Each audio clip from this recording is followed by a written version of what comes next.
আসসালামু আলাইকুম ওয়া রাহমাতুল্লাহ। হামিদা ওয়া মুসাল্লিয়া ওয়া মুসাল্লামা ওয়া বা'দ। সুপ্রিয় দর্শক, আপনাদের সকলকে আমাদের চ্যানেলের পক্ষ থেকে আন্তরিক অভিনন্দন, মোবারকবাদ জানাচ্ছি। সম্মানিত দিনী ভাই এবং বোনেরা, সম্প্রতি আমরা সোশ্যাল মিডিয়াতে গুরুত্বপূর্ণ একটা বিষয়ে খুব তুরজুক হচ্ছে, খুব আলোচনা সমালোচনা হচ্ছে।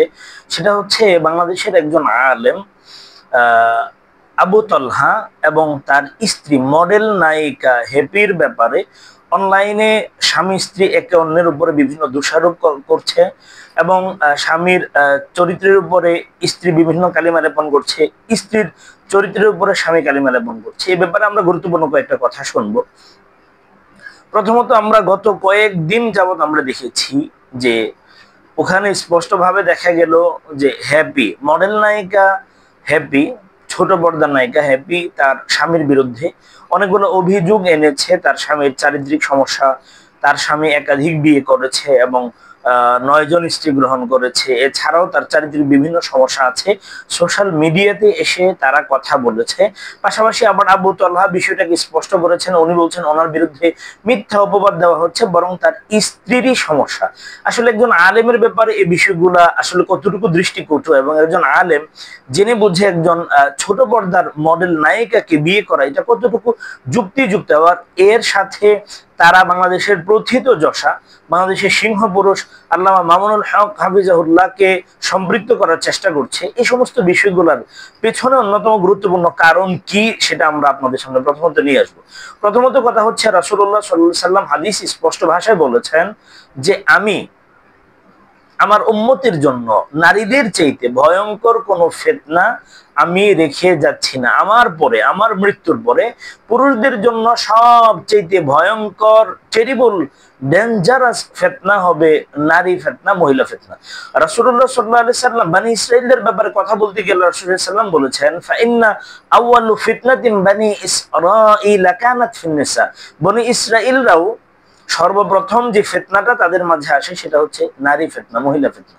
এজন্য রাসূলুল্লাহ সাল্লাল্লাহু আলাইহি সাল্লাম বলেছেন, ফাত্তাকুদ দুনিয়া ওয়াত্তাকুন নিসা, তোমরা দুনিয়ার ব্যাপারে সতর্ক থাকবে এবং মহিলাদের ব্যাপারে, নারীদের ব্যাপারে সতর্ক থাকবে। একজন বিদগ্ধ বিচক্ষণ, একজন এমপি ছেলে, একজন বড় মাপের আলেমের ছেলে হয়ে একজন ছোট পর্দার একজন নায়িকাকে বিয়ে করা কোনোভাবেই যুক্তিযুক্ত নয়।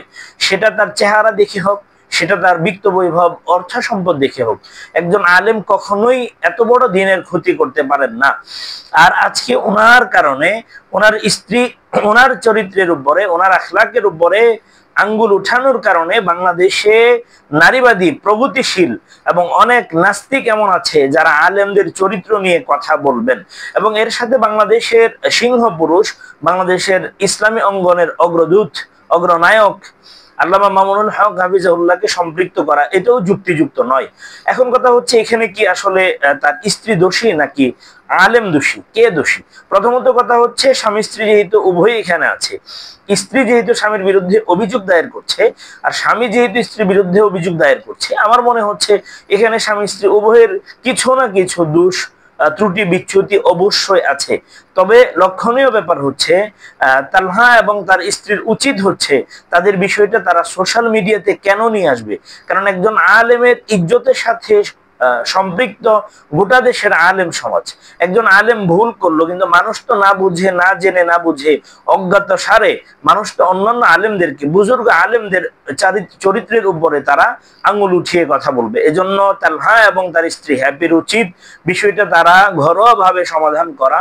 ইতিমধ্যে তারা সোশ্যাল মিডিয়াতে নিয়ে আসা অনেক বড় ভুল, অনেক বড় অন্যায় করেছে এবং ইসলামী অঙ্গনে তারা অনেক বড় ক্ষতি করার ষড়যন্ত্র করছে। এবং আমরা এর মাঝে আরেকটা বিষয় লক্ষ্য করছি, সেটা হচ্ছে আল্লামা মামুনুল হক হাফিজাহুল্লাহকে কোনোভাবে এদের বিষয়ে সম্পৃক্ত করা উচিত নয়। দ্বিতীয়ত কথা হচ্ছে, একজন মডেল, তারকা, নায়িকা, তার মাধ্যমে আলেমদের ইজ্জত হনন করার অপপ্রয়াস কোন এজেন্ডা চালাতে পারে, এ ব্যাপারে আমাদেরকে সতর্ক থাকতে হবে।